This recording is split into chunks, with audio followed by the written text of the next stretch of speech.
Okay, call the meeting of the Morrow County Commission to order and start with allegiance. Allegiance to the flag of the United States of America and to the republic for which it stands, one nation under God, indivisible, with liberty and justice for all. Okay, next up would be a public comment. Now, this is a chance for the citizens to address the Board of Commissioners. And I'll take in the room and then on Zoom. If there are comments, I'll explain what the rules are. If not, we won't. So is there anybody in the room that will allow maybe public comment?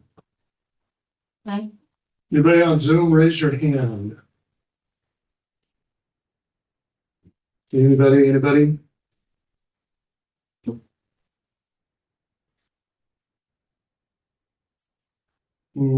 Okay.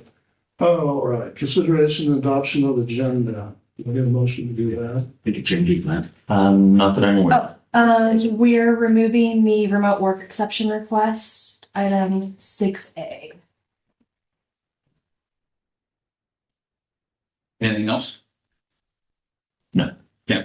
I move to accept the agenda as presented with the removal of 6A. Second. Moved and second. Any further discussion? All in favor? Aye. All opposed? Motion carried. Next up, we start in with our department reports. State Cultural Trust presentation, Morrow County Cultural Coalition. See, yes. Oh, Yeah. okay. Jaylene Papanoff, treasurer, but in this particular case, I am here as the treasurer for the Morrow County Cultural Coalition. Just kind of as a background, because we do have some new people. The Morrow County Cultural Coalition supports art, history, and community within Morrow County. We get funds from the State Cultural Trust, and we grant those out to individuals. I have been a part of this group since 2021, and we're not our own 501c3, so because of that, we have to be attached to a 501c or a government entity. In this case, we're attached to Morrow County. So annually, I like to get Eiley to do a short presentation to keep the board updated on what's going on around the county. At this point, I'll let Eiley take over, but if you have any questions, I am here to answer them. Go for it. Good morning. Morning, commissioners. Good morning, members. My name is Eiley Schreiner. I am the trust manager of the Oregon Cultural Trust. And I'm here to kind of just give an overview of who we are.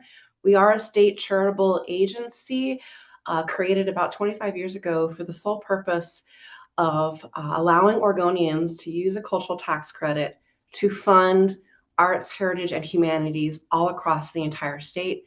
We're very grateful to have the cooperation and support of Jaylene and others at the county so that these funds can come into Morrow County to be used to do those meaning-making activities that are so important to us. So I have a brief PowerPoint presentation. I'm going to see if I can do this smoothly, but if not, I ask for your forgiveness. And this is really just to give you an overview of who we are and what we do. And let's see if I can get this started.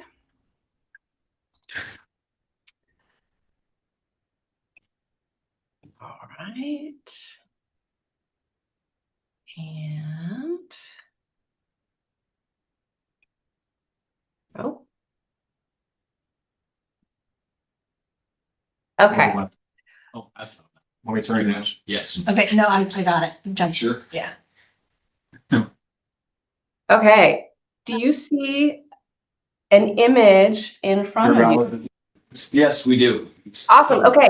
So some of you may recognize this artwork. This is called Celebrate Oregon. And when the trust turned 20, we commissioned an artist to attempt to show the Oregon landscape with all the different ways that that we know we're home. So there's over 120 symbols here that if you're ever curious, please visit our website, culturaltrust.org, to hear the stories behind these, because they each tell a story about what it means to be an Oregonian.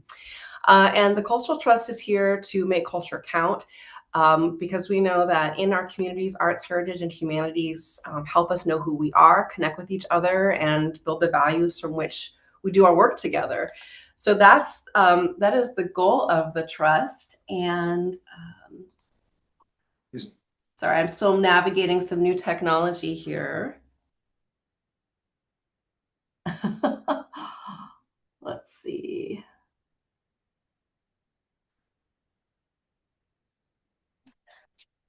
Sorry, forgive me. There we go. Okay. So the premise is that the cultural expression, our histories, our heritage, our stories define who we are and the community that we live in, which is really important when it comes to educating our kids and driving vitality. The spaces in between the getting to work and doing the work, and in some cases why we do our work. So that was the premise around why we were created. And we were created when a bunch of arts, heritage, and humanities advocates went to the state of Oregon and said, state of Oregon, what can we do to better support this so that wherever you are in the state, you have access to culture, regardless of where you live, socioeconomic status, that everyone accesses to it. And so this is the genesis of the Cultural Trust. And our goals are big, which is that we raise funds so we can distribute funds. To Jaylene's earlier comments, every county and tribe in Oregon receives an annual block grant from the trust so that local grants can be made to support the work that's happening. In the time that we've been around, we've raised and distributed over $40 million. That's over 10,000 grants. And we have a list of the 1,600 plus cultural nonprofits that are operating in Oregon, some of whom, of course, are in Morrow County. So a couple of examples I'm going to share with you of the types of programs that we fund. For example, in Yamhill County this year, we were able to help fund the only string instrument program for that county. And so this program has been able to grow so that more and more students have access to this kind of education. Back more to the east in our state, in Joseph, the Josephi Center for Arts and Culture is another grant recipient. This is a really cool organization that, again, provides a lot of the arts and culture programs in the community, but also helps tell the story of the Nez Perce people, for whom, of course, Joseph is named after, Chief Joseph. In the Portland metro area, there's a nonprofit that's invested in preserving the music that has come from a Black community in the Albina area of Portland. So these are made up of elders who are wanting to ensure that the creative expression that comes from the community has a place to live and that can be accessible for generations to come.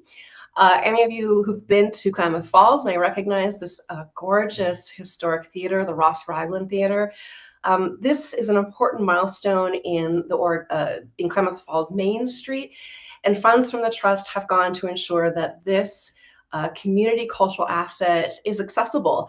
So we've helped give them some funds to ensure that there's wheelchair access and training, listening loop systems built in, again, so that folks going to the Ross Ragland can have access to their programming.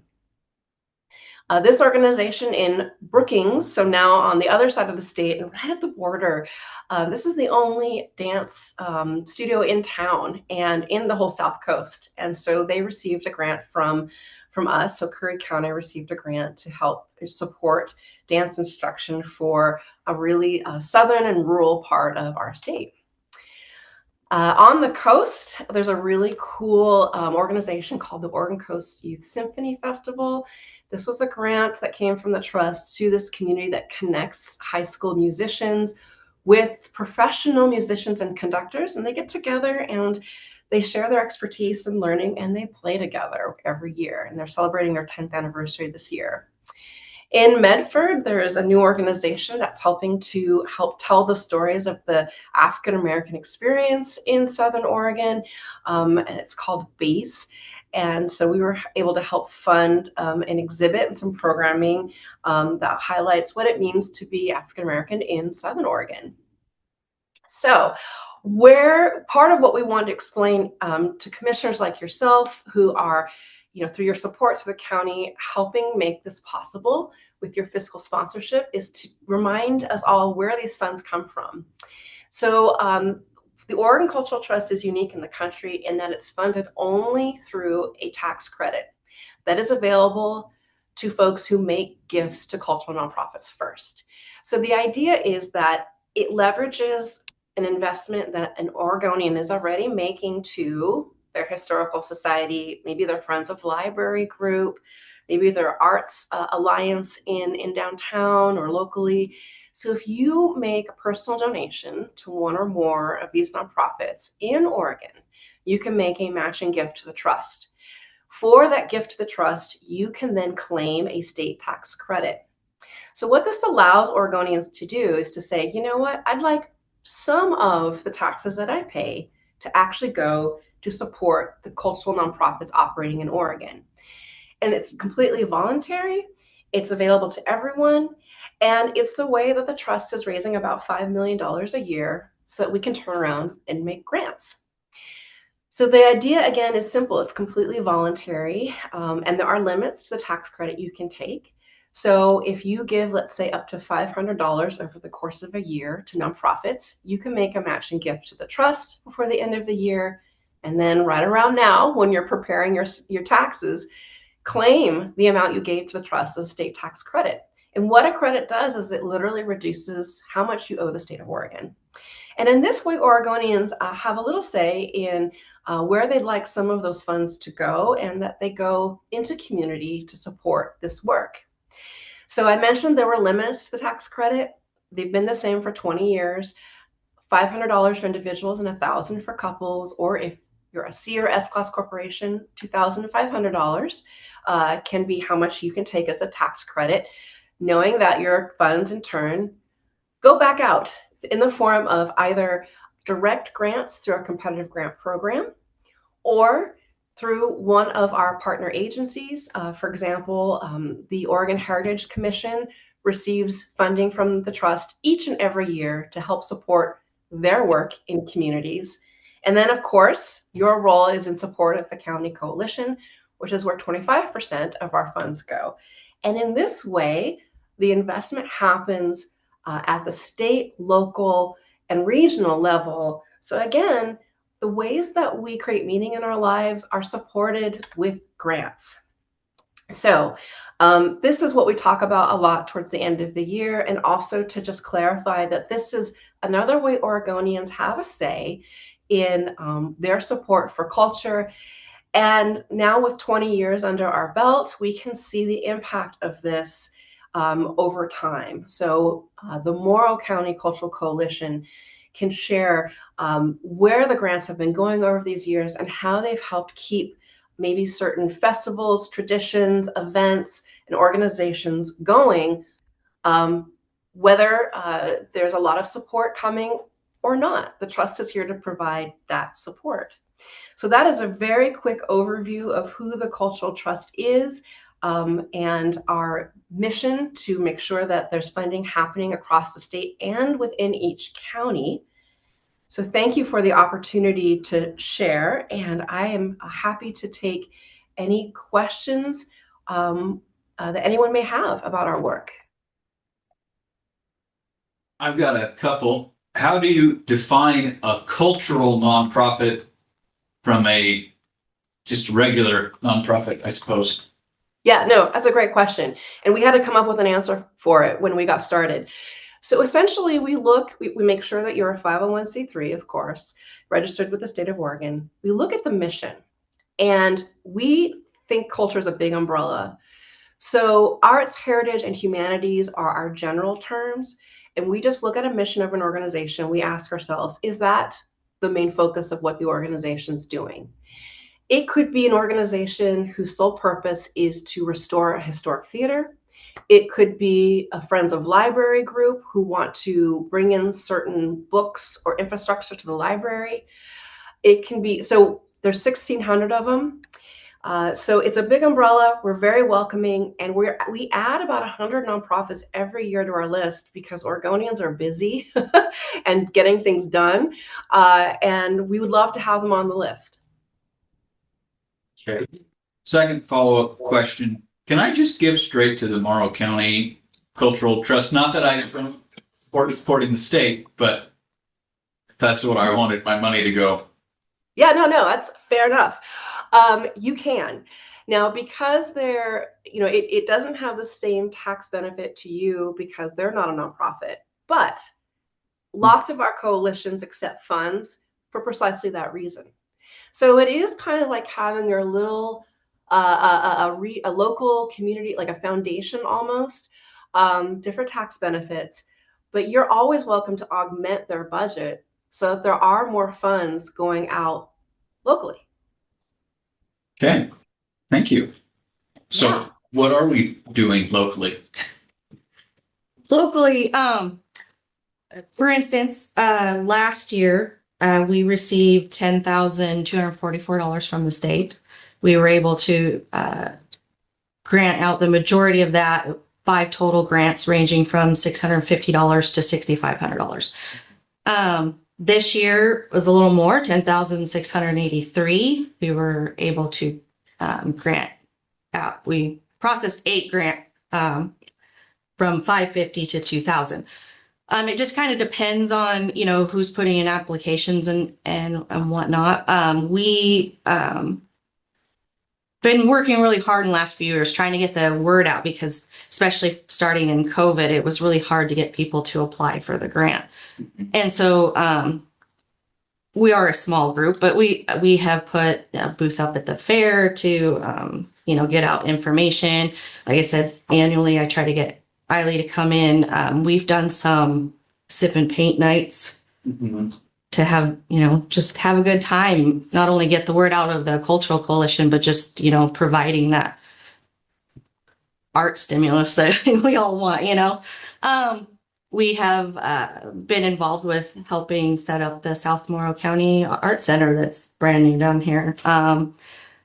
We've helped the art programs and music programs and drama programs for the schools, not only in the South End, but in the North End as well.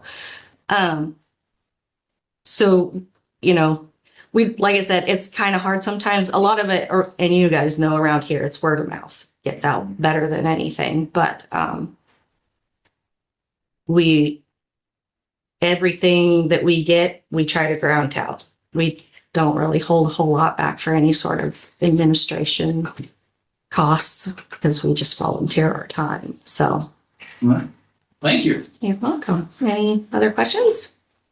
Thank you both. All right. Appreciate it. Thank you. Thank you for your time. Yeah. Thanks, Eiley. You're welcome. Thank you all so much. This is helping us ensure that these things continue to be available. And as you've heard from Jaylene, it's a lot of it's volunteer effort. So thank you all for the support that you do offer one way or the other, because this is how this continues to go. And that's how community works. So thank you for being our partner with that. We really appreciate it. Good. Have a good rest of you. the Thank you. See you. Yeah. Okay. Next up would be our lipstick report from Jessica. I think you gave us a written report, but Jessica, you're online, aren't you? You're on Zoom. Pardon? There she goes. You're up. Did you want to speak other than just your written report? I did just want to say really quick, we are in need of a new chairperson for our local public safety coordinating council. What we do, as a reminder, we're a statutory body. We're required to meet and to manage certain grants that the state gives to counties and various bodies. And we meet and we discuss any issue impacting public safety. So you've looked over the report, and I would love if we could have some new blood with our chairs. We've kind of made the rounds around the group, and everyone has taken their turn. And it's, I think it's only a year or two. I can't remember. But we just meet every other month, and lunch is provided. So that's a perk. Okay. Any questions, Jessica? Well, I've got a question. So I understand, I think you sort of hinted at it. Are you interested in a commissioner being the chair? Is that what you were hinting at right there? Yes, we would love that. We've had commissioner chairs in the past.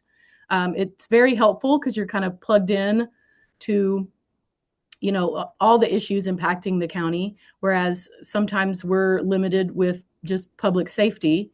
And so it's just nice to have that perspective, and kind of drive the group forward in our goals. Are you volunteering me? I was going to ask if you were interested. That's what I was going to do. I was leading up to asking you. Well, since we're horse trading here, I'd like to look over your committee assignments. Maybe we could trade. Would you like me on lipstick? I would be interested if you don't want to chair. No, well, I'm not up there. You got the chair. I got a lot on my plate right Yeah. now. So, Horse trading. Okay. hey, We haven't told. horse trading, right? Okay. We have until July to get back to you. We will figure something out, Jessica. Thank you. Thank you. Okay. Next up is our public report. Sorry. Public.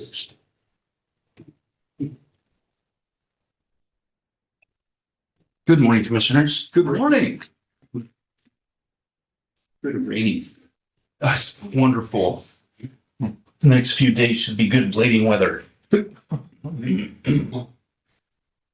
the month of February, let's see. I'll start with solid waste. Because some things have come up in just the last couple of days. We lost a tenant up there, so we'll be advertising to fill that position. In the meantime, we're asking Public Works employees if they want to help fill in overtime at that location. We have 6 employees that are willing to help out. So hopefully we keep that open every weekend, but at least have one day of the weekend open until that position's filled. So that's most current. And again, the scales are up and running and it's going well, and looking forward to comparing revenues, as the months go. In roads, our regular maintenance duties during February included repairing and extending culverts. We've been working hard on that this winter. You keep hearing me report that every month. We're getting a lot of that done, and drainage around the road system.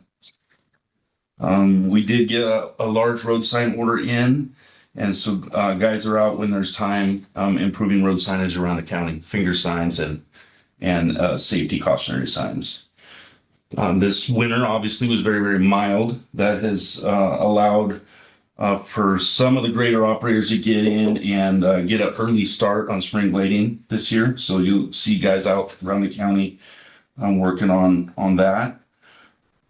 I figure probably by next week, all the blades will be out. So we're currently working on the Baker Lane reconstruction project that was scheduled to be finished this by June 30th. We're on track for that. The project is going well. Rory's been managing that with the crew, and we're just about finished up with the sub base, and we'll let that sit. We'll water it and roll it and continue to get compaction on that, and then prepare to start paving the first week of May. So on schedule for that. Additionally, since I submitted the report, I wanted to share, so it's not in here, that we continued to have problems with RVs being abandoned out there on Patterson Ferry Road. It's been a problem for years. Right now it's substantially bad. There's at least 6 out there that have been abandoned, that the sheriff's office has been working hard trying to find out who owns them. They've succeeded a few times and had the owners remove them, but there's quite a few of them that they can't find out who owns them, so we're going to have to tow them off. I got working with Caitlin over there in the planning department on that, and then my plan is I'm gonna put some dirt berms out there. It's been happening for years and years. I've thought of many different ideas of how to block the right of way in that area safely where traffic isn't in danger. Obviously can't put concrete blocks out there. That would be dangerous. There's other, the safety barrels that you can fill with water, you can put out there, but those are easily removed. So I just thought, we have berms everywhere out in that country. I'll just add some dirt berms and hopefully stop that problem. But I'm not going to start towing until we have that plan in place so I can build berms as we tow. But that's something significant happening right now. Could we put cameras up? Mm-hmm. Yep. We talked about putting some cameras up, and that might be helpful. We think we know where they're coming from, but we can't prove anything, so it's not help. That's the end of my report. Any questions you have? Any questions, guys? Okay. Well, thank you very much. Okay, thank you, commissioners. Next up is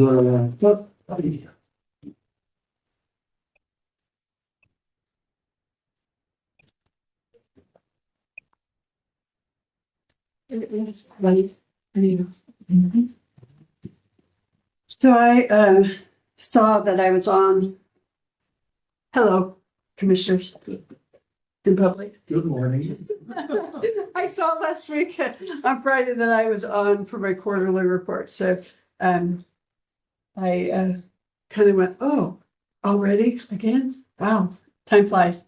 So I'm in election mode right now. So and I just went to the county clerk's conference in Salem, and we had discussions with the USPS on, they're getting hammered pretty big, and with some of the federal pieces, we're seeing some pushback for Oregon, where we're a vote by mail only state.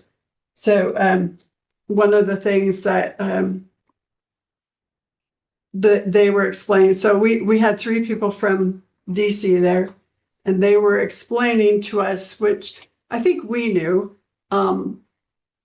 those postage stamps, when they stamped them, those were never meant to be used on our end as a date. Those were meant for them to say, hey, we took the postage off and got the money. That's what that stamp was for. It was never intended for the IRS to use it for hey, you get it in by April 15th, and if it's not date stamped, it doesn't work. So they miss them. They go through automated pieces, and during this, we had one of Merkley's people get up and explain that they were a taxpayer, and that USPS should stay open on every election until 8 o'clock for the people of Oregon. And I think I may have got up at that point and said something about 21 days. They have a ballot for 21 days. We have boxes, we have all these things. And we have different election dates all over the state. So the feds are going to stay open until 8 o'clock on every odd election. The only election we ever have the same is the November. So, if they wanted to do that, but remembering that, polling places, they go in and they're done at 8 o'clock, which used to be the standard for Oregon, but it's not anymore. But anyway, she just felt that, we don't do enough for voters. And I'm here to tell you, since I'm doing all the election stuff, we do enough. We do. I'm still reading this thing on what I'm supposed to do if they don't do what they do. Instead of just saying, hey, you can come update and get it figured out, I have to take and do all these things. And there's so many steps that it is, I know what I want to do and what I do.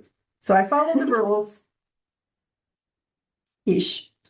So, okay. So then when I was at my conference, we did some physical cybersecurity training from the Portland State University. They went through things. And then we talked about marriage record amendments with the state. The vital records came, and they've given us a pat on the back. They no longer amend a record. Any marriage records that are going to be amended have to go through the clerk. So if you come to me and say, hey, I need this fixed, it's up to me whether I fix it or not. So that for some of us, that might not be, we make mistakes on them. But the big push was if you have changed your gender. So if you've changed your gender, a lot of people are coming back to the county clerks and wanting them to change the record back to their now gender for that license. And I think most of us are on the thing of what was at that date and time. Because so then you'll get into whether it was legal in Oregon because the changes. So I haven't had that. Most of mine are just Scrivener errors that weren't done when I was here. So that's one of those things. You get records from 1950 that need fixed. Those ones, they're kind of if they can show you the information and you can see a mistake, but sometimes they want a complete name change and they don't have it, but they want it. And it wasn't that name on it. So those ones I wish the state did it. And then of course, they had lots of information for us, especially our Secretary of State, and he's been in the news quite a bit. We did talk about property fraud, and then there was a legislation that was going to take care of the fraud. Our association opposed it because basically the only person that could come into my office and record a document to our records was a title company or a bank. So general person could not come up and do anything with their own property. And so 19 of the 36 counties have alert services on our systems, which we are one that has it, and more are coming on. And that's just so if you go into my system and say, hey, and you bring it up, you put your emails in there and 10 different ways you put your name in. If I have a record that hits my office at 10 o'clock at night, you will get an email from me that says, hey, we recorded a document today with your name on it. And then you can contact us or go in, our index is there and you can see what recorded. I have been really busy with PCPs, precinct committee persons. I right now have 40 of them filed. The most I've ever had is 6 in my 26 years, 6. So I have 40 of them right now. And one just came in this morning. We got the primary coming up. So you have to have all those on a ballot, right? Yes. So I have contacted my vendor because I was like, so I have 21 filed for PCPs in Boardman. So, and those are all Republican. So there's 10 openings. So not only do I have the 21, but I have 10 write-in spots because you always have to have the same amount of write-ins available as positions. So we're right now at 31 spaces, and my ballot piece will take 41. My one line, because I was like, oh my gosh, am I going to have to put them side by side? How am I doing this? But we've got that. I've already, yeah. So anyway, they're not getting along is an advantage to the rest of us, gives us more choices if you happen to be that party.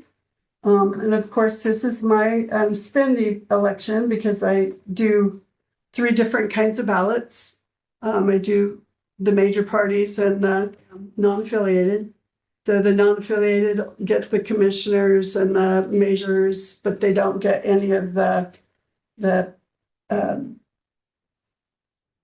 Primary. primary party folks that will go forward to November. So the November, everyone gets to vote on them, but you know, Oregon still, they did try in legislation, but they're not willing to open that for everybody. Because I'd seen in the news that they were trying to push that, so that did fail. Yeah, cool. Yeah, they didn't even really kick it. Right now, we have 7,386 registered voters. I've been seeing an uptick the last couple of weeks on party changes. So then my mailing goes up and all those costs go up because now I'm having to notice them that, hey, I got it and now you're this party. And then I'll, after the election, I'll be sending more out because they switch back. And then I have to send them another letter with their new party. And I call it party shopping. I may have done it myself. I say I won't be, and then I see who's on it, and I have to. So our current numbers, the Oregon is still our largest precinct. It has 2,619 electors. Boardman's 2,513 electors. Lex 430. Ione 459, and Heppner 1,365. So there's kind of your numbers of what's registered to vote. You probably saw the piece about Oregon having all the voters that should be taken out of the rolls because of the federal rules. So I had 82 that came under that, and I canceled them. But we had rules in place from different higher ups that we had directives that we couldn't take them out. So statute says one thing, directives say another. So you kind of get into that. What do you do? But after I took the 82 out, I went back, and the problem was that you had to be able to prove that you had sent notice to the people before you can cancel them. So I pulled my numbers up, and I took 700 and some out because I had noticed them, and I had scanned. Thank you, Candy. She had scanned them into the record, so I had records, so I could actually take them out. And these aren't people that have voted. Some of these are 15 years old. They're just sitting there in active status. They're not voting. They're just sitting there. So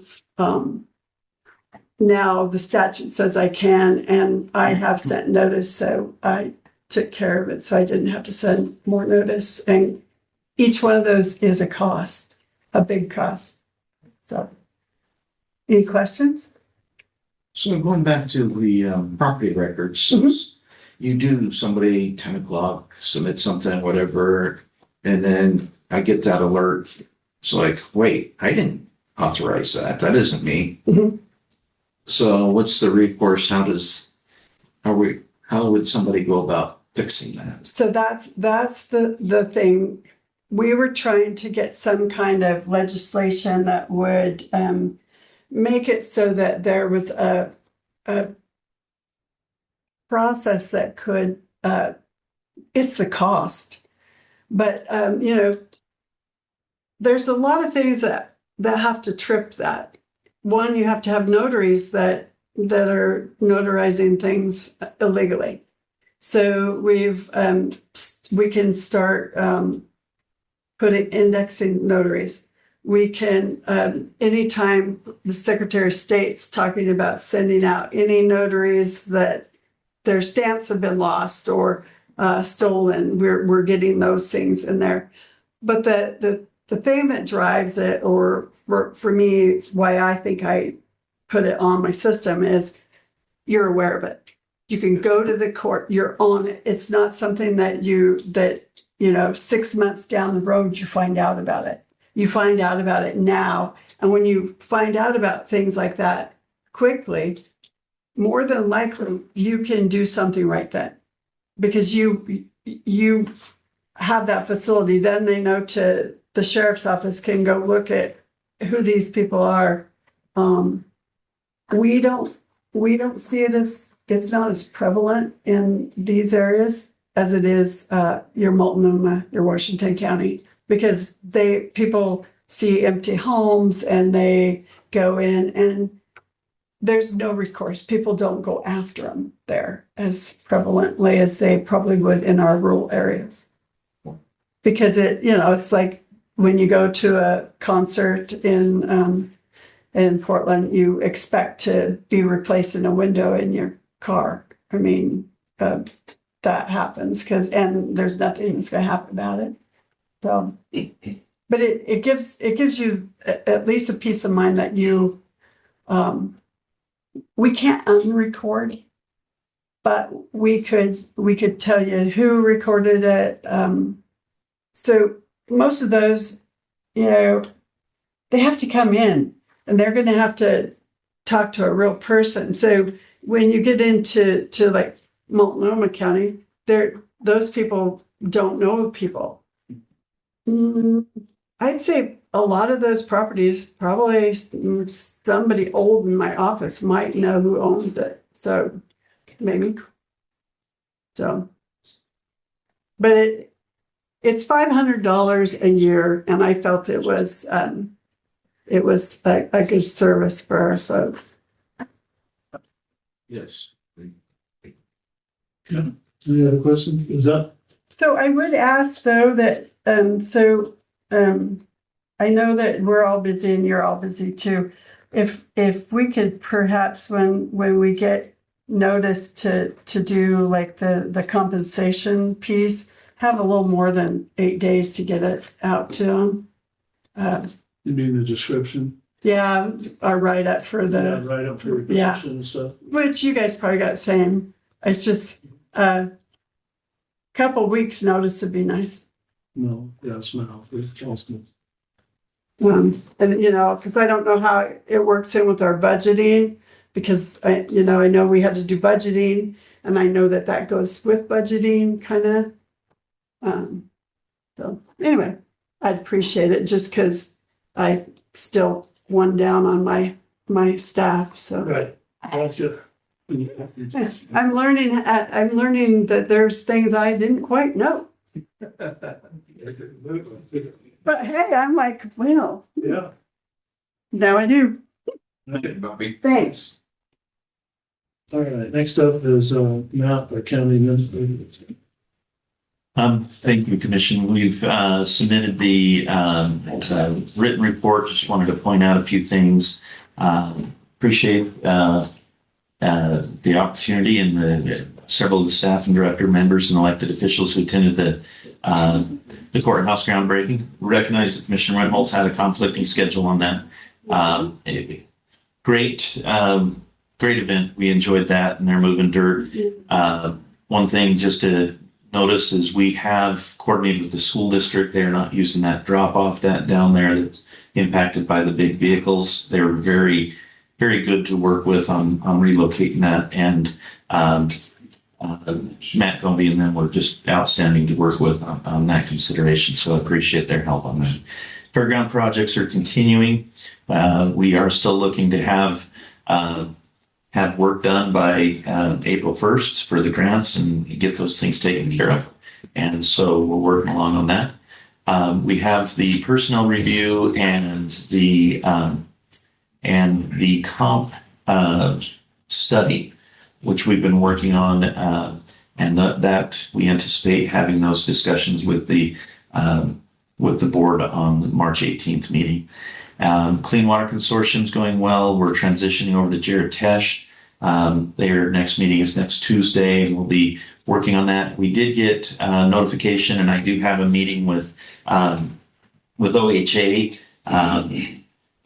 tomorrow on the SEP funds, which are the funds from the penalties for the port. And the governor's office has helped urge that along. And so there's about $600,000 more revenue, just to let you know, that will be coming into for Clean Water Consortium. So, so things are going well, and we look forward with Jared Cash as managing director, pushing forward and getting more engineering and seeing if we can get some pipes in the ground appropriately. We are going to be meeting with the property foreclosure items. We've gotten several requests on that. I had a meeting with Mike Gorman on that and we just need to get a more or less an auction set up. So we're going to be discussing that with the county council, the sheriff, and the assessors. We each have specific roles on that and how to take care of things. Do want to note, Fairgrounds, we will be having a concert on March 14th. That is a conflict with Wee Bit of Ireland. A little lack of coordination, but we did reach out to Madison Downey Chambers of Commerce, kind of work through the issue there, and had a commitment that we'll work closer with them on events scheduling in the future. So as of right now, it's both the Wee Bit of Ireland and the concert at the Fairgrounds are proceeding as planned. Any questions that the commission might have? Okay,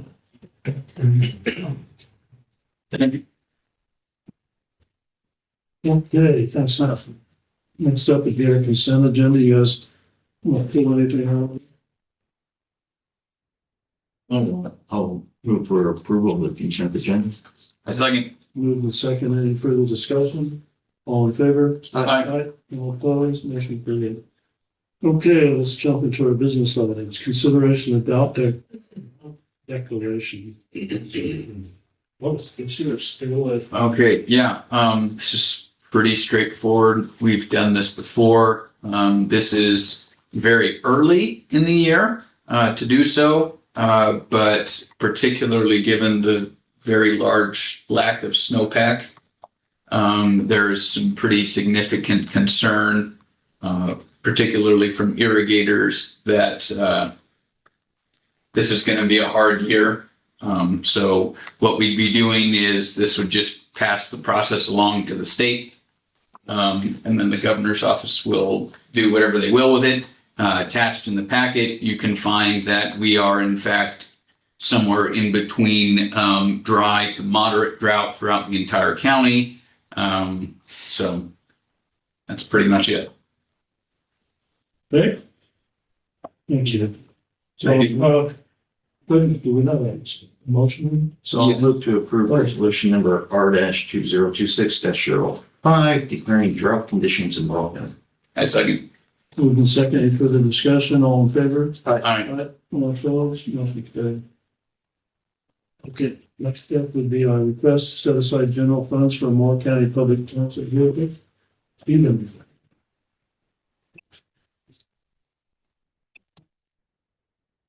Good morning, commissioners. Good morning. Stephen Davis, Morrow County Public Transit Manager. As you guys can see, over the last year, right, Morrow County Public Transit has kind of worked to make an efficient and effective public transit for the county.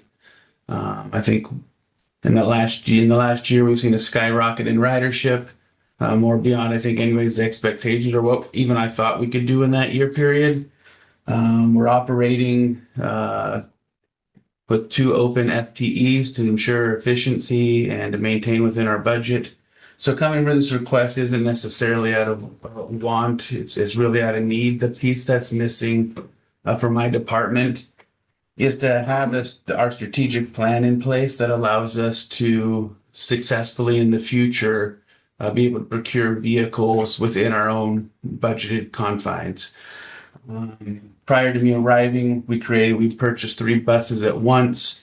With our cycle that we run through now, if we try to maintain that vehicle procurement cycle, approximately every 4 or 5 years, I will either have to budget or come to the county for support for approximately $120,000 for the matches of those vehicles, because that is something that just doesn't carry within our budget without kind of taking a back step from the excuse me, the successes that we've had.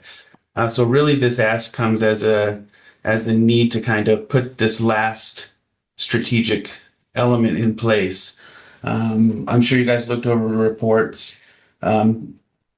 Because until I reevaluated and kind of strategically changed our routes, some of our older vehicles actually have less miles than our newer ones because we were only operating 2 vehicles at a time.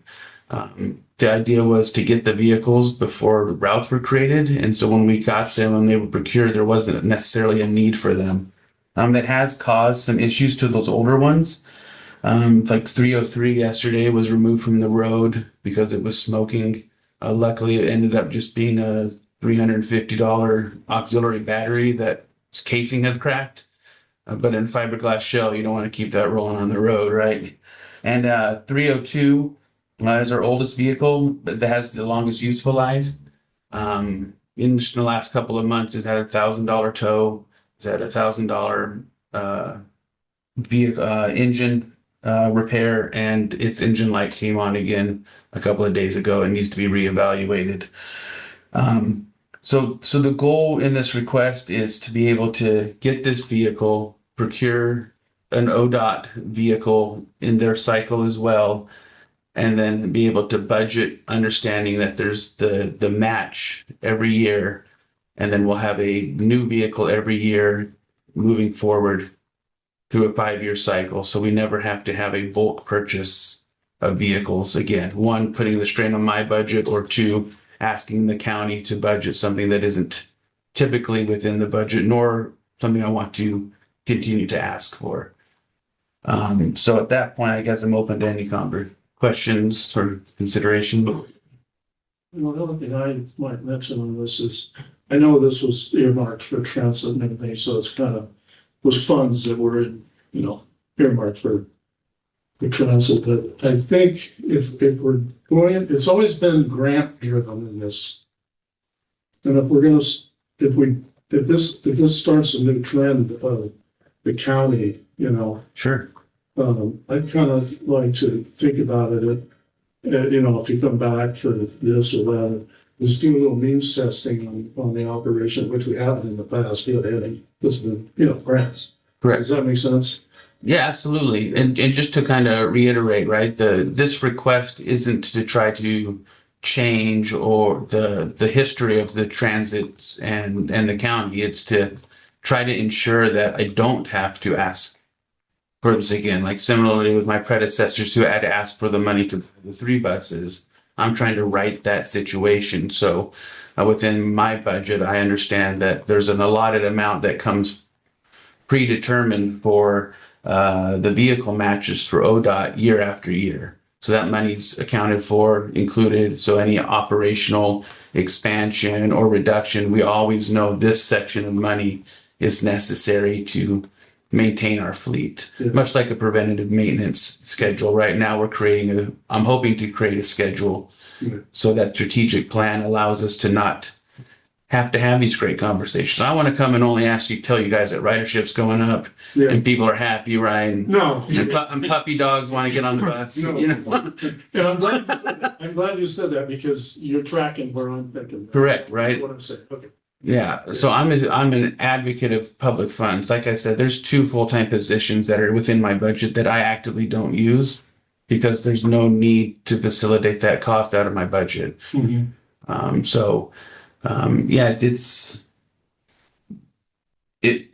How much are you asking for specifically? Approximately. So, the vehicle would be approximately $210,000. With that being said, I have $84,000 that's in the sale of vehicle 301 that has to be utilized for procurement of another vehicle at some point. So the other part of that request is, in conversation with Matt, was hoping to utilize the approximate $600,000 that was set aside for the building to procure the rest of the vehicle, and then give the remaining of that $600,000 back to the county, since we don't need, or we're not pursuing a building anymore. Any other questions, Stephen? So this is an outright purchase and not just a match for our grant. Yes. Correct. Yeah. So I can build that budget and that cycle to in the future. Hopefully never have to come back and ask for a vehicle. Well, I guess part of the thing though is if we take the $600,000 from the building fund, and I know that, we aren't going to build on the piece of property that we have. No. But there is still a desire to have a facility. So in some form, yes, maybe not a full-fledged kind of like design that we had, but yeah, a partnership, a joint effort. So then we'd have to replace that money at some point. Yes. That's not in the capital improvement plan, is it? That was the north, it's not in the 5-year schedule that we currently have. It's going to be later on, but it was one of those ones possibly looking into consideration for a public workshop that's joined with. Oh, right, okay. And so it's not on the one that we're looking to adopt today, but years 6 through 10, which will be visited later this fall. And I guess I'm kind of what I think I was hearing Dave say is that, traditionally the public transit is always, the county's position is it's been grant funded. With the problems that ODOT has right now, how confident are we that there will be money to continue the program in the next budget cycle? I think that for me is a very legitimate and I think real concern. And at least my position is that what Stephen has done is something that's worth us spending money to support, even if the state falls through. And if But I that could, changes things. sorry to interrupt, if I could answer that question, I think the asset of the vehicle I'm procuring, if all funding for public transit was removed by ODOT, that's a vehicle that the county could utilize through tourism. If there wasn't a public transit anymore, through facilities, to have a big open vehicle that could have shelving and ladders and things put inside of it. I don't think it would be a lost resource. But I'm requesting for the purpose, obviously, of public transit. But in the end, right, there's still value there in a vehicle for a county that, Well, where we have departments that do as much as they do. you're, under the grants, you're restricted on the routes and things to go on, aren't you? Can you kind of, On our transit, aren't we don't get to choose where every transit vehicle goes and everything, right? we do, but there's limitations on when we create that. There's parameters about how far outside of that route we have to service. And there has to I be. guess what I'm getting to is if this just becomes county, Mhm. then we wouldn't have those. We could Yes, you're correct in what you're saying. reallocate or reposition. Yes, you can use the bus as you wish, being a county. That's. Yes. If it wasn't being used for public transit. If the county purchased a bus Mhm. with its own resources, the Mhm. county can use the bus as it wishes. Right? Kind of. So that's 100% accurate if the county was going to take on the responsibility of 100% of the maintenance costs. If we're going to ask that to come from our grants, then we have to put it into ODOT still as a public vehicle. With that being said, it opens up a lot to where if that vehicle needed to be utilized, say, to run people onto the fair on the weekends that we don't operate, we could utilize that and track those miles and then not keep that in our preventative maintenance cycle. Like we would have to go beyond, if we put 300 miles on doing that day, we could take that out of our preventative maintenance cycle for ODOT and use it for that kind of way. But to have it outright fully county accessible, it would need to be the whole pay cycle, the whole preventative maintenance, fueling, all of that would have to come from the county, which is what I'm not requesting. Kevin said his hand that they. Oh, I'm sorry, Kevin. So a couple of clarifying questions. is this just a one-time for a specific vehicle purchase? I thought I heard you talking about some ongoing contributions for matching funds for regular fleet replacement. No, I'm saying by procuring this, I then have the ability to set aside matches moving forward. So when I procure a bus through ODOT, I can schedule and budget the match percent out of my budget. So I'm never having to have 3 buses in that same physical year cycle. Or then I'm looking for a $120,000 match. I can have a $20,000 match every year built into my budget. So when I request the You could use the stiff formula. correct, yeah. So, and then my other, I guess, comment would be for the board, without, getting into too much of a budget discussion, if this is approved by the board, I think the only viable source of funding would be to utilize money that had been previously set aside for the transit facility. Because at this point, I had a difficult time with finding adequate resources to cover that. Yeah, we wouldn't want to pull from the general. Right. Yeah, right. Kevin, does that suggested motion, does that address what you're thinking? Along your lines, you're thinking? Or do we need to make a change? Give me 1 second, I haven't read the motion. Well, for transparency, when I wrote this, I originally asked the motion to be in lieu of not getting ODOT, but in discussions after I submitted it, with the support of Matt, he thought it would be better to ask for this and go after an additional vehicle, which would make the cycle significantly easier to maintain. Because right now I have 2 vehicles about due at the same time, and then 3.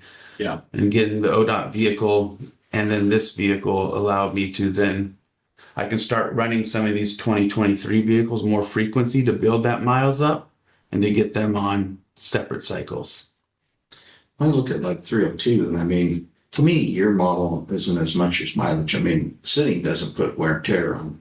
That doesn't wear out things. Miles does. And like 302, it's only like a third of its mileage. So, And it's odd, right? Because that's the vehicle that has the engine issues. And you would think the ones we are running more, the 2023 ones would be the ones that are having the engine issue. So Chair, to answer your question, because if the board intended to use those funds set aside for the transit facility because they're currently committed, I would incorporate that specific reference into the motion. So instead of saying move to approve the set aside of county fund, I would be more specific and say funds previously committed to the future transit facility capital project. Something to that effect. Any other questions? Anybody have? Okay. You ready to make that motion? You got that? Sure, we'll find out. Yeah. Yes.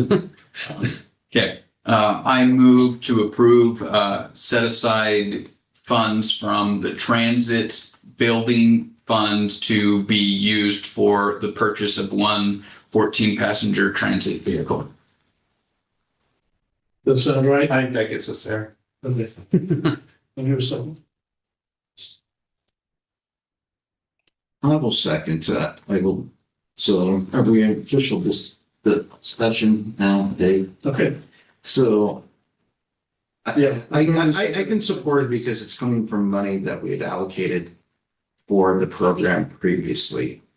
I still have a problem with, as you often bring up, Dave, setting a precedent of taking money from the county that I really still think that grant programs funded by grants are funded by grants, because once you set the precedent, it's hard to go back to follow. Do this.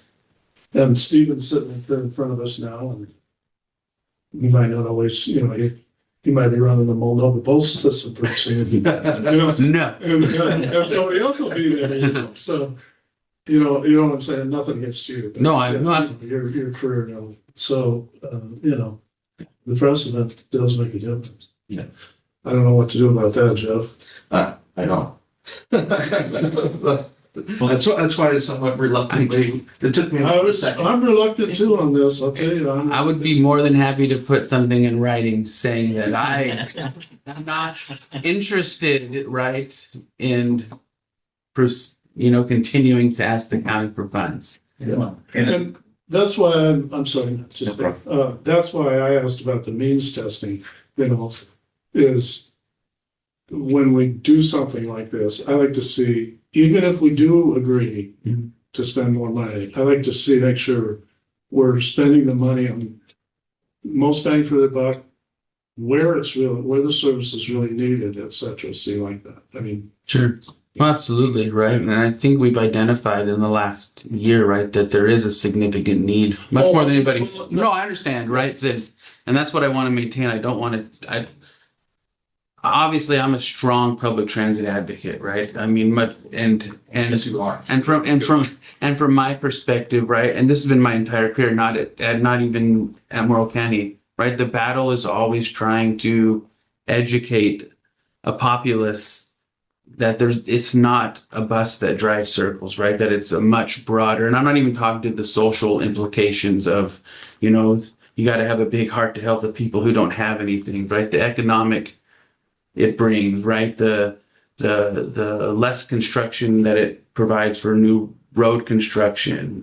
There was even a recent study, right, that there's a 4-to-1 return in dollars for public transit in small rural communities.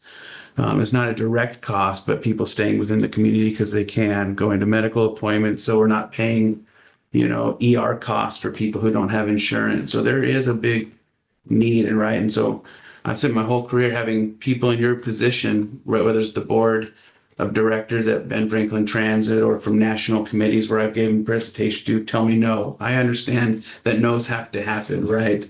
Really, this ask, once again, is to ensure that we can do our best to keep what we've built for this community. So I appreciate everything you guys are considering.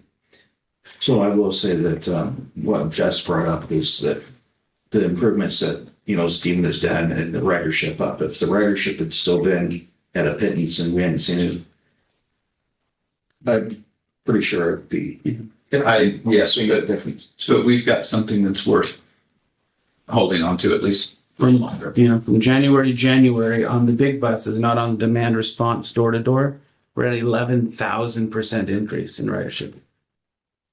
We had 9 in January of 2025. We had almost 1,500 in January of 2026. I think one of your first quarterly reports, you were up 600%, and I told you I expected that to keep going. And I appreciate you holding that down. You're going to run out of people in Morrow County. This is going to be tough. They can ride more than once. I'd share just as a point on, that money still transit and be setting it up. One of the things that Kevin and I talked about is we do need to reallocate or redirect that somewhere. And so whether it was going to go to this vehicle or not, we were going to be looking to put that back into our general CIP and not have it earmarked specifically for a transit center. So that would probably help alleviate that, where we take that ear tag off and won't use it more for other CIP considerations, while still considering the need for a combined facility out there in the future. Okay, any further discussion on this? I'll call for the vote. All in favor? Aye. Aye. Anyone opposed? Motion carried. Thank you, gentlemen. Thank you. Appreciate Thank your you for your work on this. support and confidence. So thank you. Okay. Works another 11%. No. Next up, we got a job description title changes. Matt, Yes, board, we bring before you a minor change, and this is one where I think it's not quite clarified who has the ability of this, but I'm defaulting it to you as you approve the positions on for this type of items. We've long had a facility maintenance supervisor job. This is filled currently by Anthony Clement. It's interesting because we generally kind of have an informal structure where we have directors, managers, and supervisors.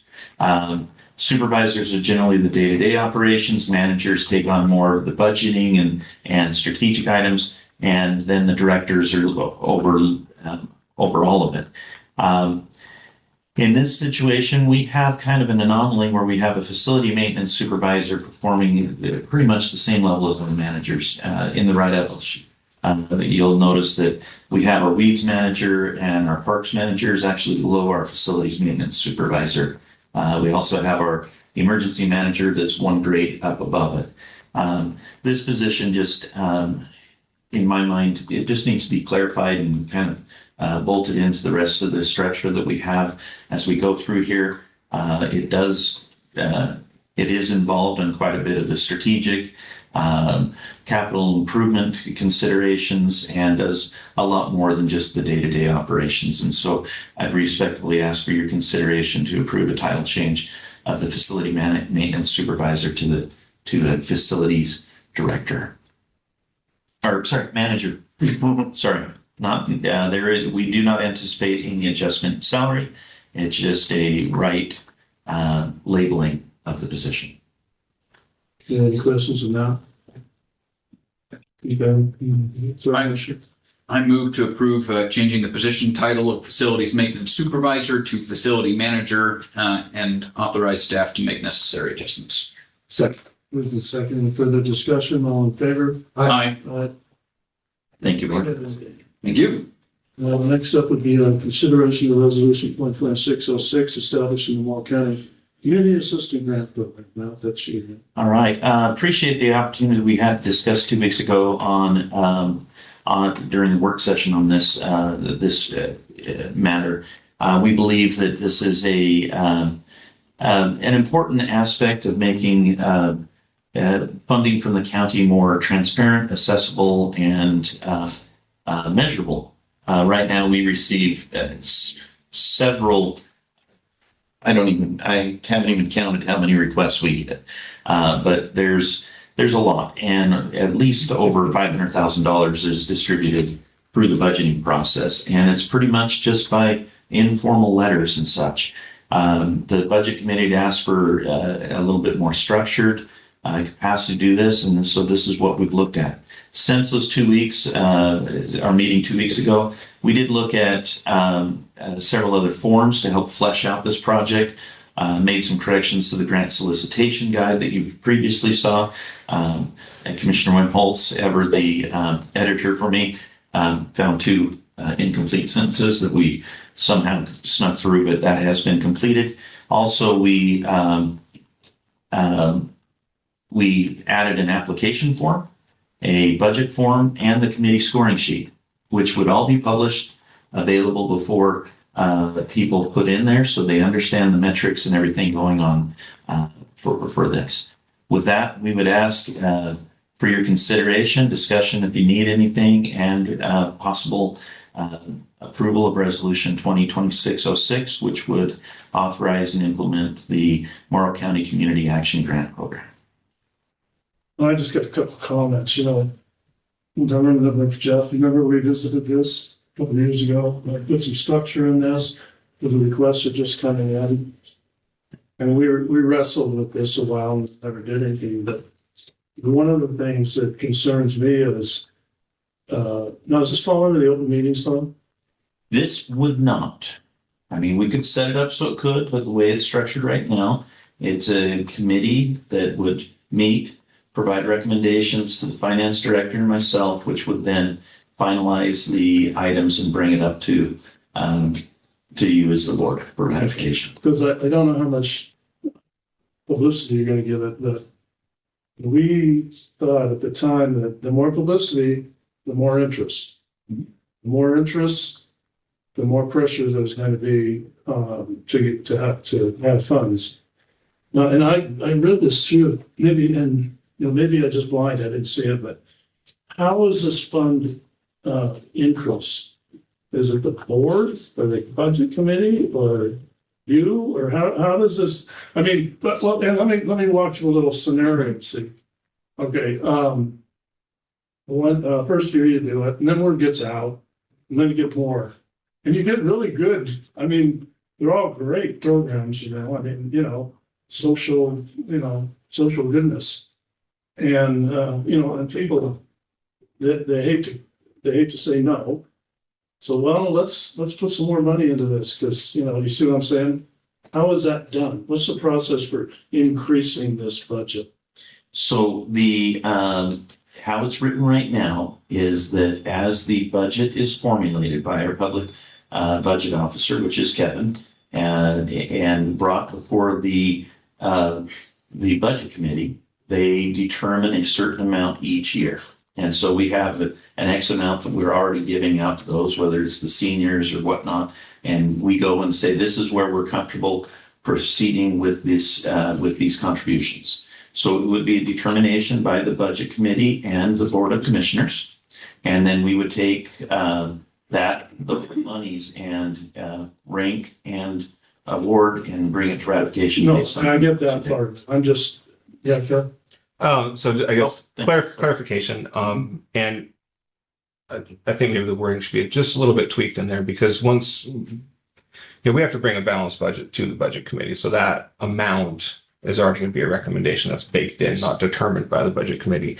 The approach to that, and we've discussed this in the past, I don't want to, I mean, from the county's perspective, those are discretionary grant funds, and really ought to be funded through, funds that are surplus to our needs.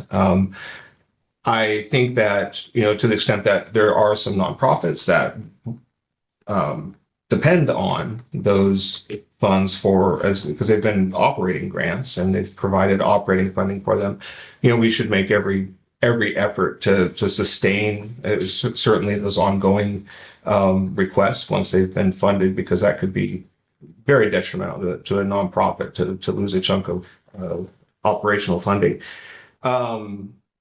And so, but that still needs to be weighed against, available funds. How does it increase? We spend less than we expected. One year have bigger fund balances, we could allocate more funding to the program.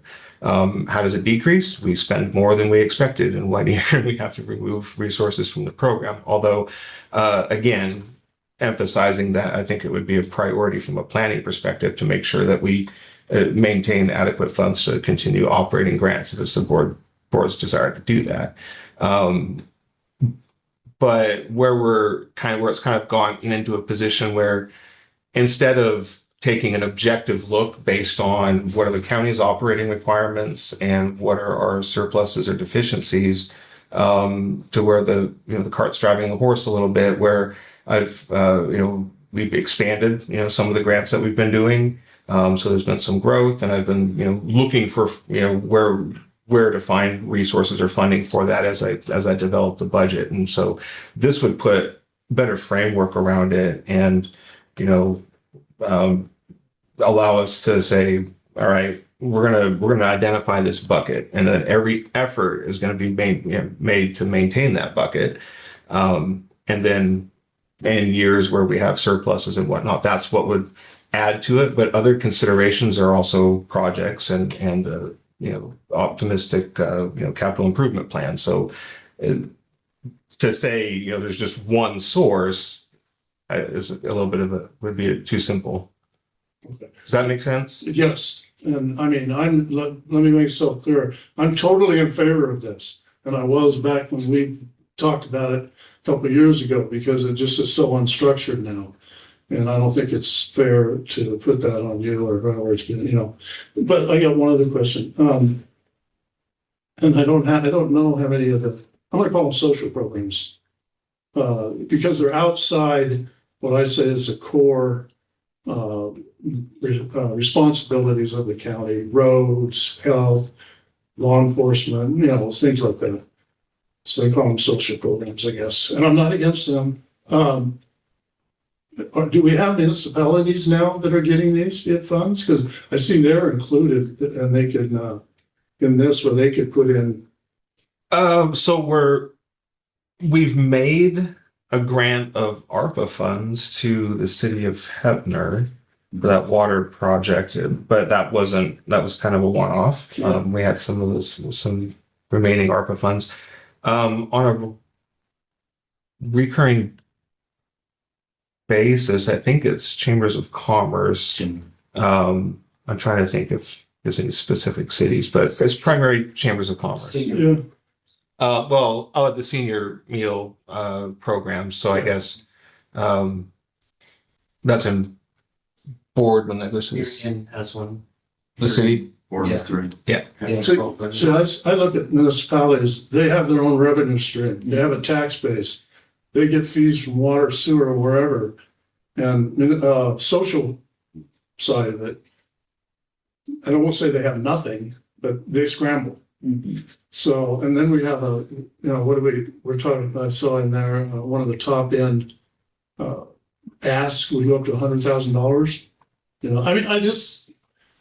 I don't know, I'd sure like the thing to focus on social. Municipalities they get money from CREZ, and like I said, they have their own tax base, they have all multiple, whereas the social programs don't. Yeah, I think the specifying nonprofits and municipalities was an effort to constrain it, so we didn't. We certainly don't. Well, I won't say certainly. It may not be aligned with the board's preference or the county's interest to make grants to private businesses that are for profit. But so that was an effort to constrain it. I think. I guess we could constrain it more. You could further constrain that more. That's a board decision. Because I agree with what Dave said. I guess It would be easy to go into the program if you wanted to approve it, pulling out municipalities. Yeah. Have them come for projects in a different way than what this would be. I mean, the social programs, they have volunteers. You give them $1, they'll stretch that out to 10, a lot of them, I mean, they really work good. Anyway, that's what I can say. So just a comment, and I know what you're saying, but when we say surplus dollars, it's not like the county has surplus dollars because we have a $96 million 5-year capital improvement plan, and that's not well, and so. Yeah. But I know what you're saying, right? And that's one thing is we have this misnomer that, in fact, we talked about the city of Morrow yesterday, that Kevin Scrooge McDuck, diving into a pond of. That is left room in the basement, right? Yes. Exactly. And we don't let you to come down there.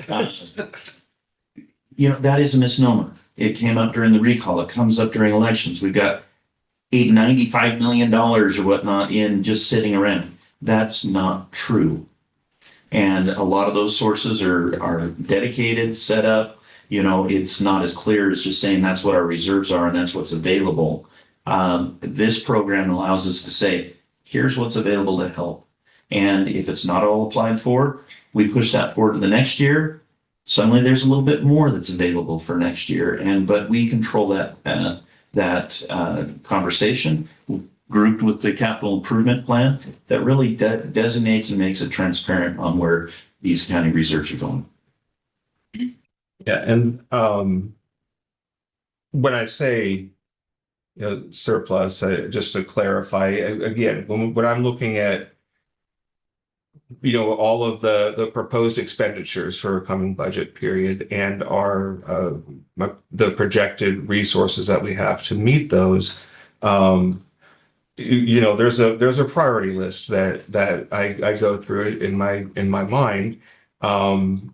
Core governmental functions that the county is obligated and required to provide: public safety, public health, and those core general governmental functions. When I say surplus, I mean surplus to those needs. I certainly don't. Yeah, just to clarify.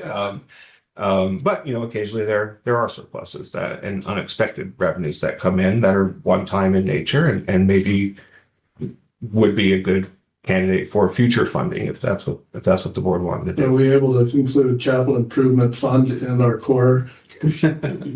That's where I worry. I'll be frank with you. That's that's where I worry the pot's gonna be for the hand to come in when there's, Well, we're the ones in charge of the hand, so we can. well.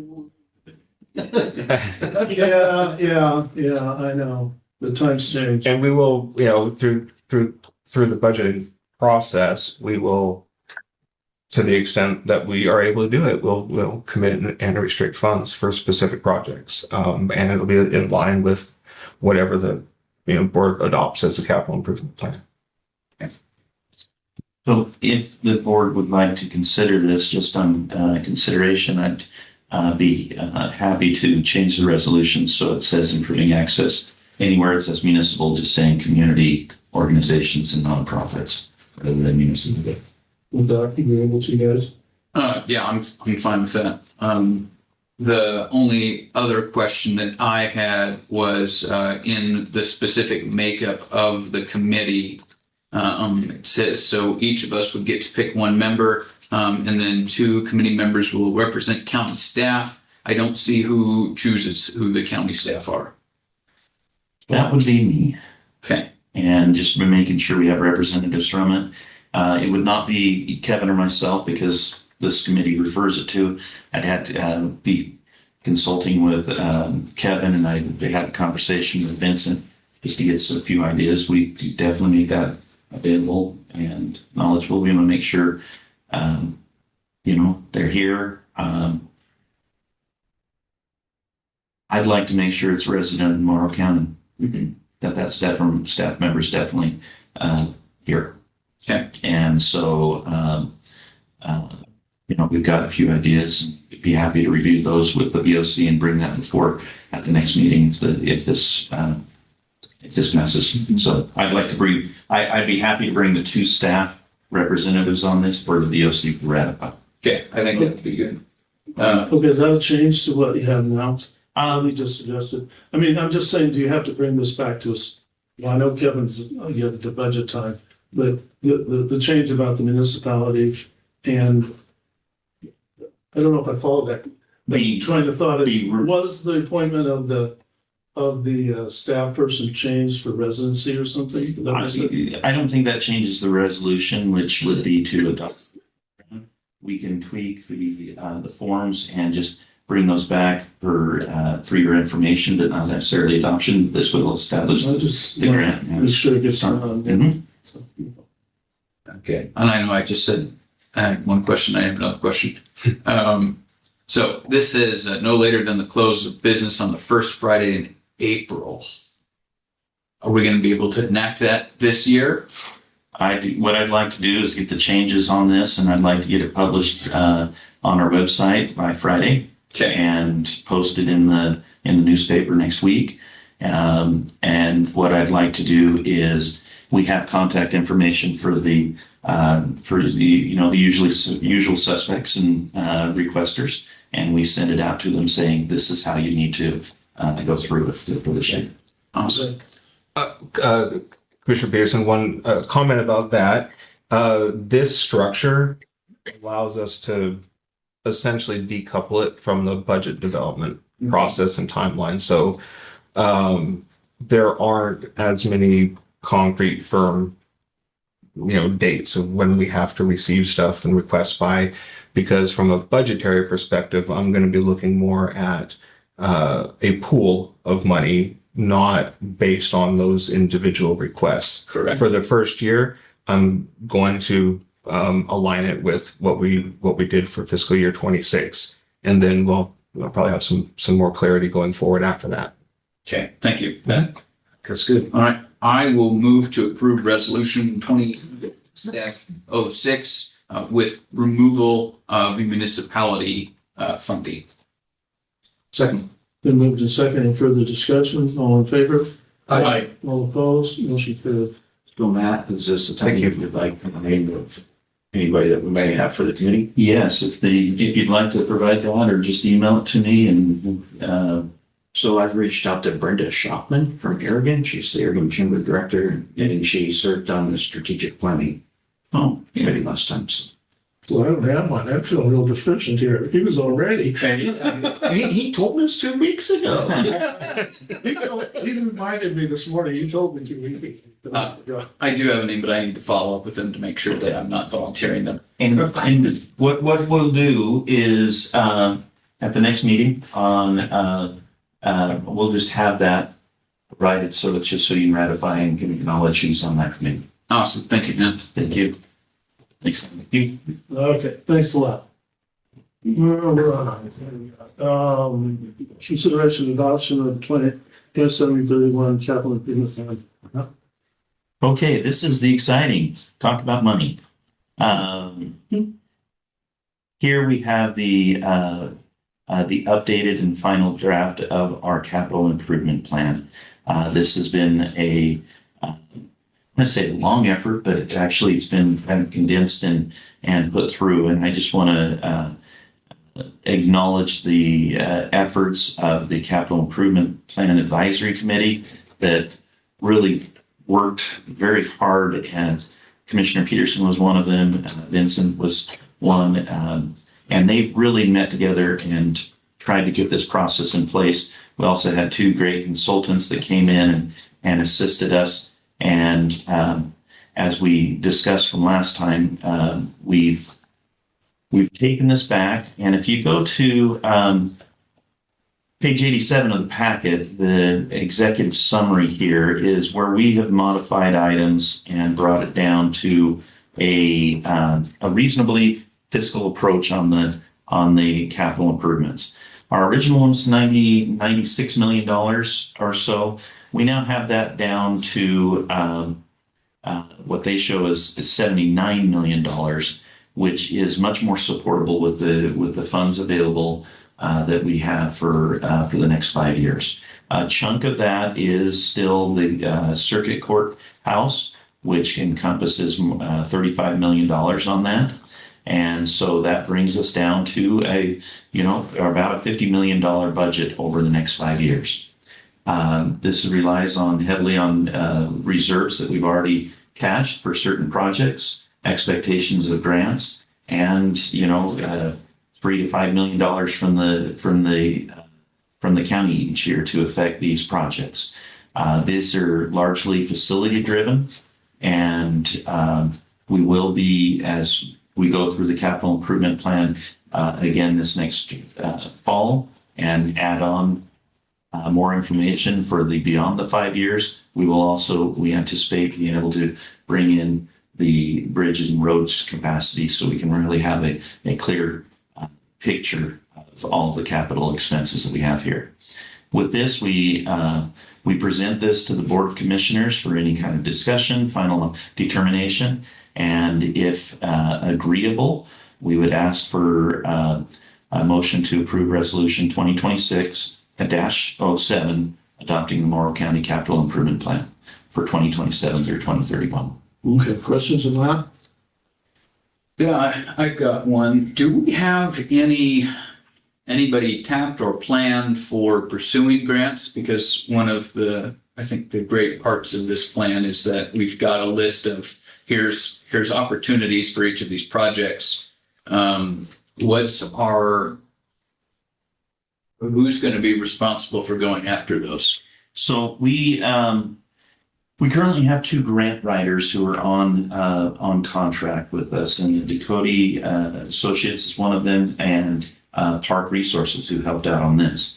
And so under this direction, we would ask one or both of them, divide them up on the projects, and ask for them to identify and pursue grants.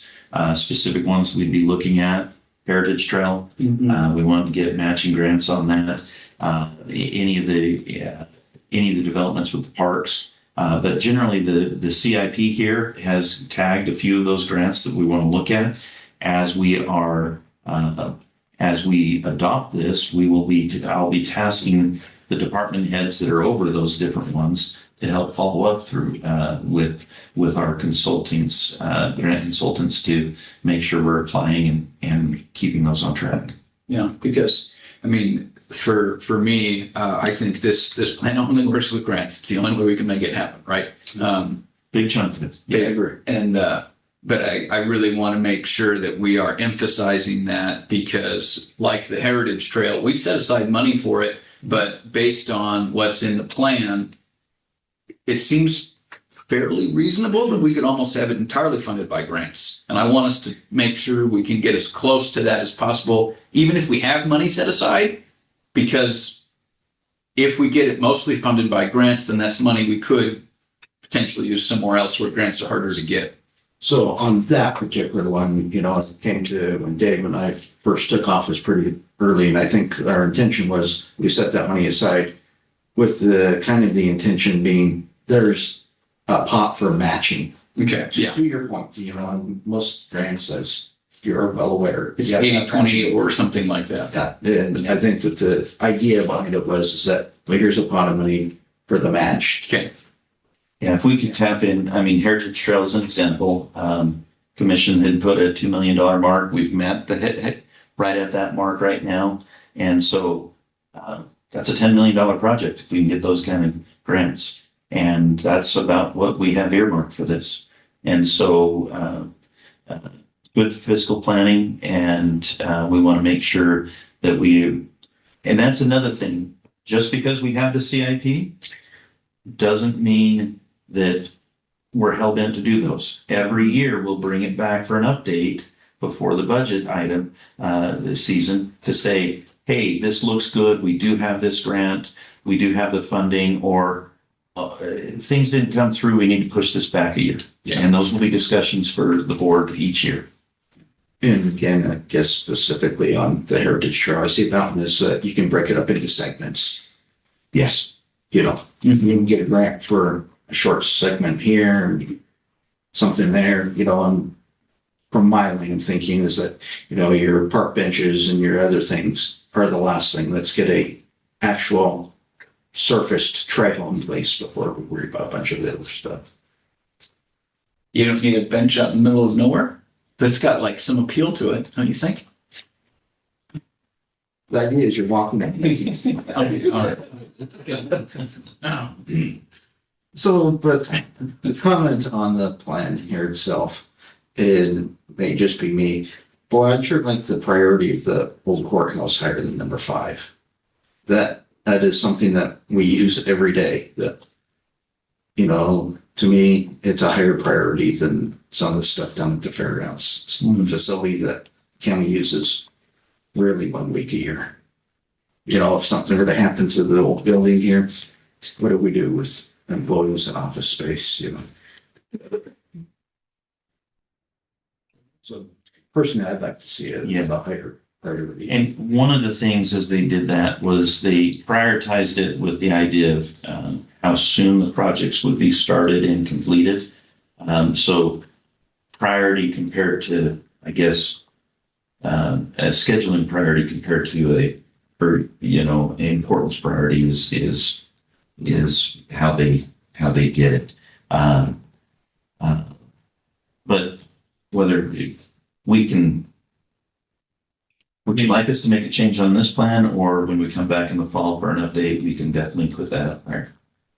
Well, in the priority on the plan, I think I understand what you're saying, but the sooner that we get started on, doing the initial study or the analysis or engineering, the sooner that we can address the issue, to me, that's where the priority is. So let's get somebody in there and get the preliminary stuff, because I understand it will take, the inspection, the analysis, the engineering, the subletting, or the letting for contracts to actually do the work. I understand that takes a lot of time, but the sooner we start that ball rolling, the better off we're going to be. And that's one where, we've got the $100,000 in fiscal year 27. I would figure that we have RFPs for that out in July or August to make it sure that we're going ahead with that engineering aspect and getting an idea of what it's going to take. So as long as we're committed to doing something like that, I'm happy with it. Just, the number on the sheet's one thing, but, the commitment from staff and management to make it a priority. Yeah. Let's get it started. That's what I'm really looking for. Definitely. Any other questions? I'm gonna get a motion. Go ahead and make the motion.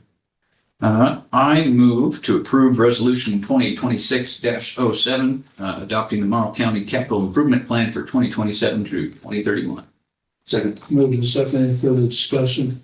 All in favor? Aye. All opposed, motion carries. Okay, our last business items, Oregon Idaho border discussion. Before we get Matt, Justin.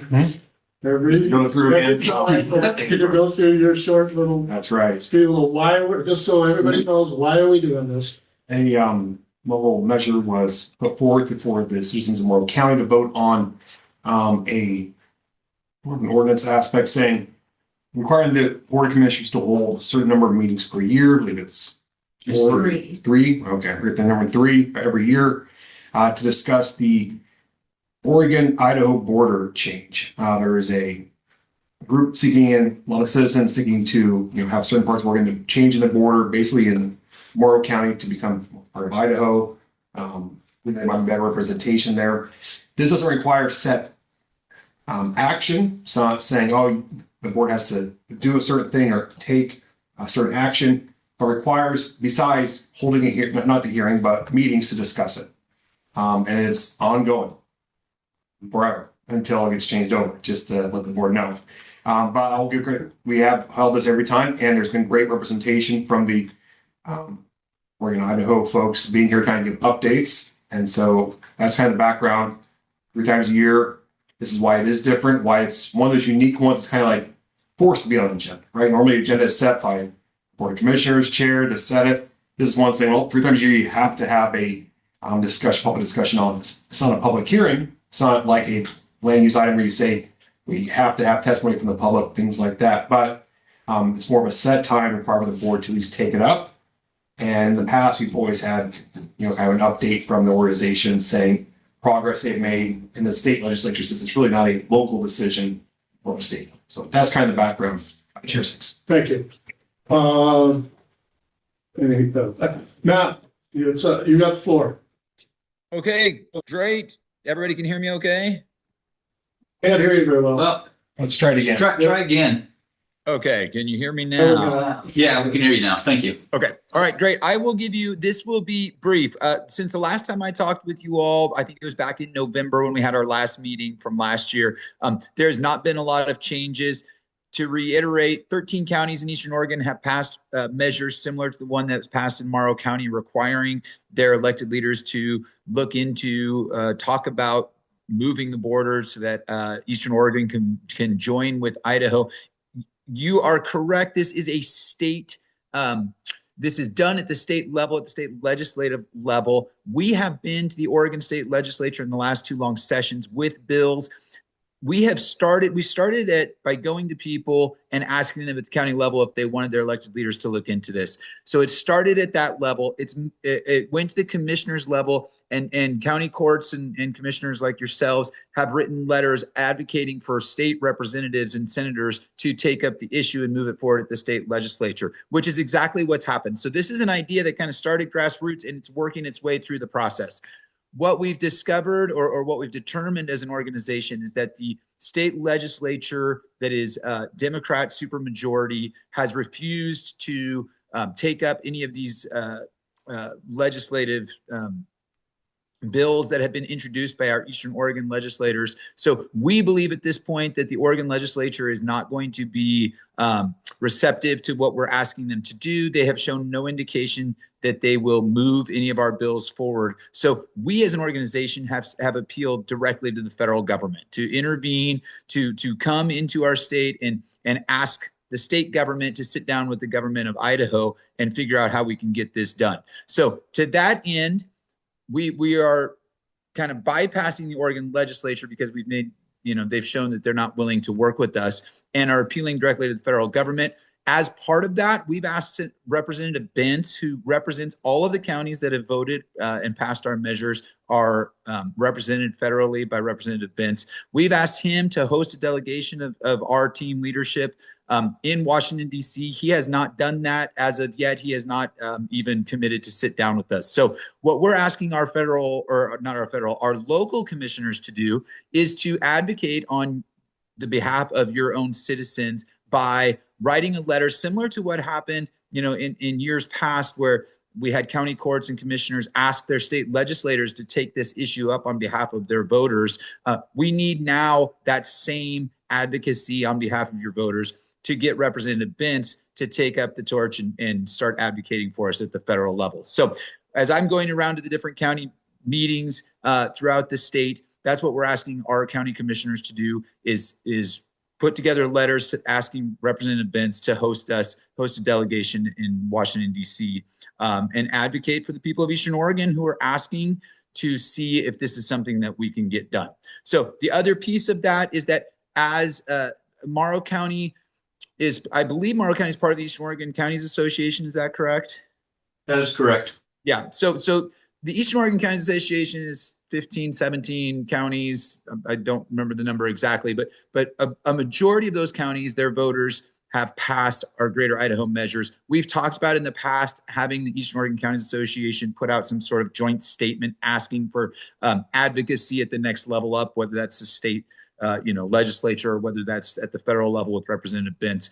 So that's another thing that we're asking our commissioners to consider and pursue doing, is having a joint statement from EOCA to continue to advocate for what voters have voted in all of these counties and asking for this conversation to move forward. The process is working just the way it's supposed to. It started at the grassroots. It's moved to the counties. It's moved up to the legislature, but now we have a roadblock at the legislature, and we're going to have to go above that. Okay, any questions on that? So, no.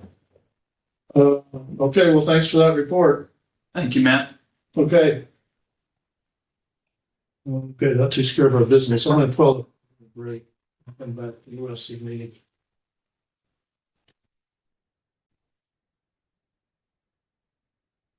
Call the meeting back to order, and the next up is 7, our correspondence. You got any correspondence? No correspondence. Okay, next up is our commissioner reports. And Jeff, we'll go left to right.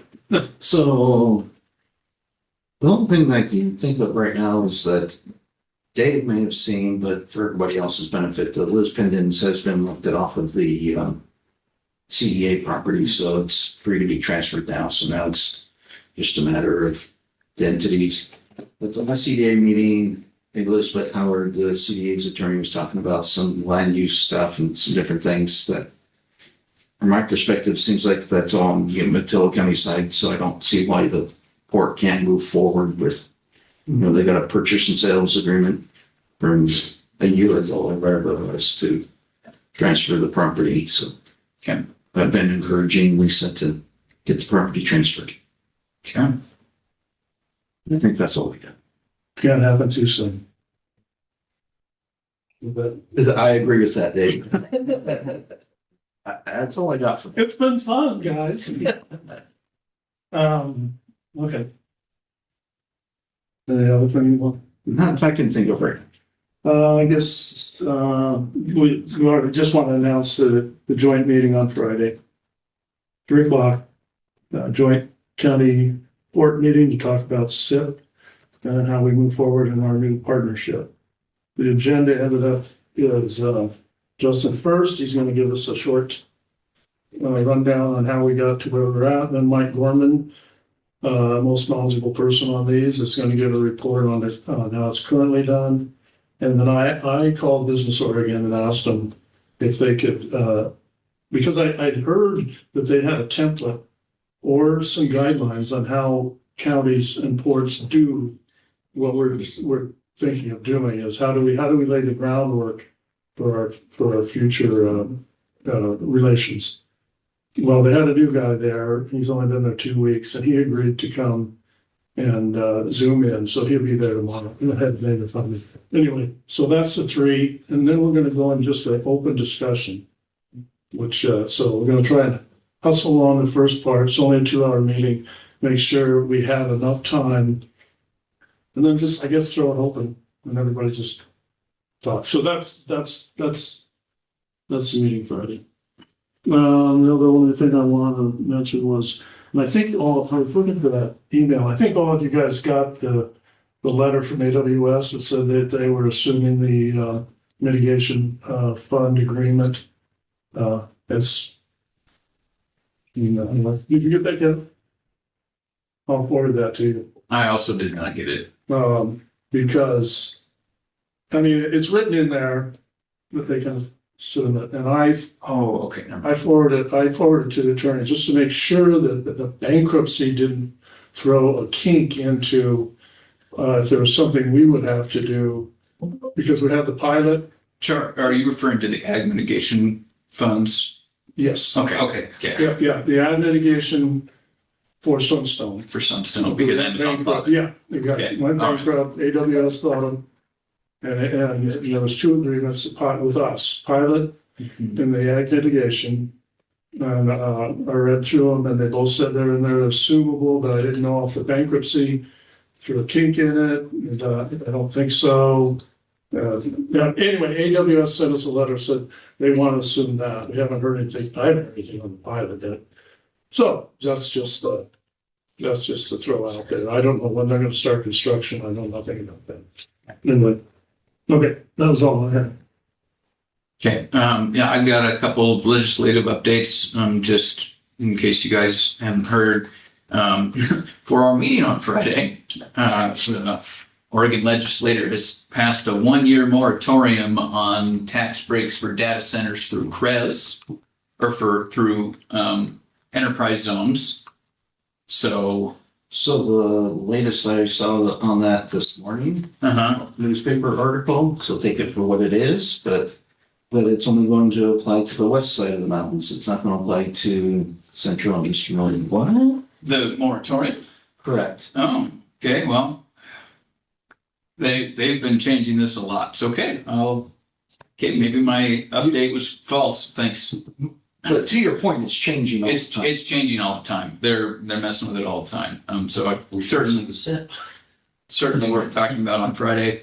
And then a couple of solar things. I think the biggest one is that companies now have the option to apply directly to counties and overlook FSEC under certain conditions. And I think multiple projects in Morrow County are going to fit that bill. So I would expect, particularly the Well Springs project, I think they're going to try to just go past FSEC and apply directly to the county. So is that emanate? Yeah, the emanate one. Yeah. And potentially also the Sunrise. I don't know. And Sunrise would be Pacific Court. Yes. Both of them, it's about the federal tax credits. Both of them. Yeah. So all renewable energy is about federal tax credits. Yes. So that expect a lot to fall on the county potentially. Yeah. And just one concern on that one, if I could add on that, is, it's being done to prevent FSEC being a bottleneck. Tamara and I just talked, we'll need to respond so we don't become a scapegoat on anything not getting passed in time. So we're very cognizant. Fortunately, we're fully staffed now in planning, and George has dealt with big productions like that, so it'll probably be a good asset along with Tamara's other groups. So, well, I think we should potentially ask them to help fund another position if they want us to. That's my personal opinion. But anyway, so those are the big updates. Is the enterprise zones are in constant flux, particularly regarding data centers, and I think the renewable energy projects are going to fall on us. So that's my report. Okay, I want to circle back to one thing on AWS real quick, and maybe ask Justin or Valerie. I was looking at who got that letter. Is there an archive somewhere we need to put that to make sure that it gets recorded correctly, or how? How does that work? I just forwarded it to Kevin. Because Could you forward it we to- handle the Yeah. mitigation fund with the fiscal agent. Probably I would forward it to Matt, Valerie, and me. I'm not sure where it's at. I gotta look it over to see where it goes exactly.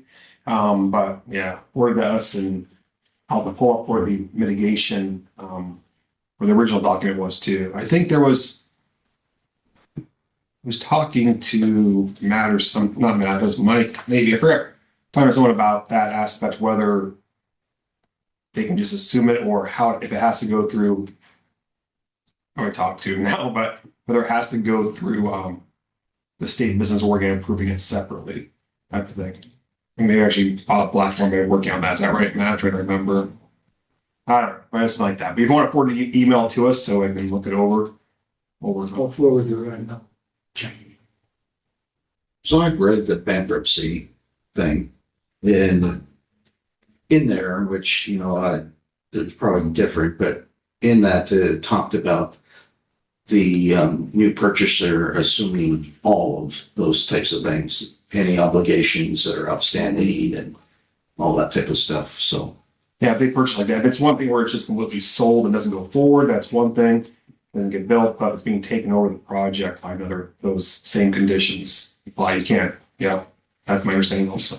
Well, part of what I thought, when I read back through our mitigation, and then I read in the paper about it was a bankruptcy court in Texas that was handling it, but I guess that doesn't. Yeah, well, still, yeah, it's in public, but no, it's their own here. And then I was reading something that made me think, do we have to notify the bankruptcy court of our, well, that this is part of the asset, I guess, that's being transferred? I don't know. Yeah. I don't know what it That's a tough one I too. just want to make sure we didn't get caught.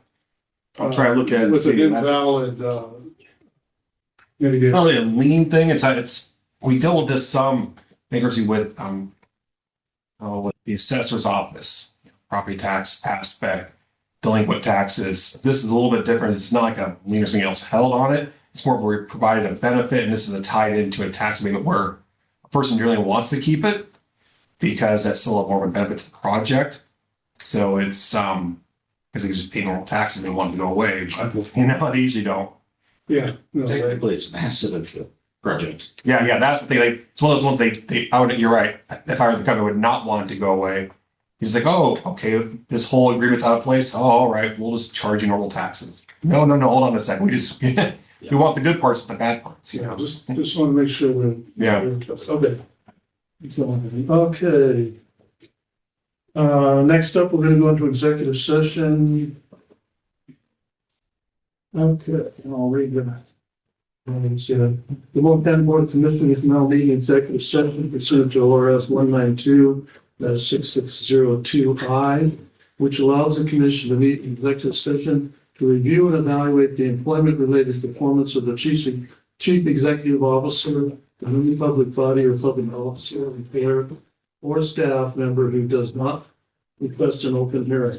Representatives of the news media and designated staff shall be allowed to attend the executive session. All other members of the audience are asked to leave the room. Representatives of the news media are specifically directed not to report on or otherwise disclose any of the deliberations or anything said about these subjects during the executive session, except to state the general subject of the session as previously announced. No decision may be made in executive session.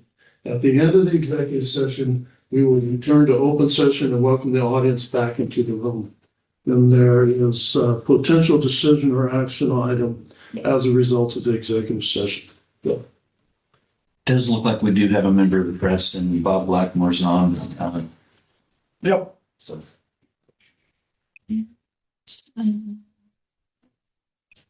Okay. Please we'll admit Ron Garrett as well. Will be the attorney Bob Blackmore, the press. Please admit Ron Garrett as well. Yeah, he's on. Okay, thank you. Just putting people in the waiting room right now.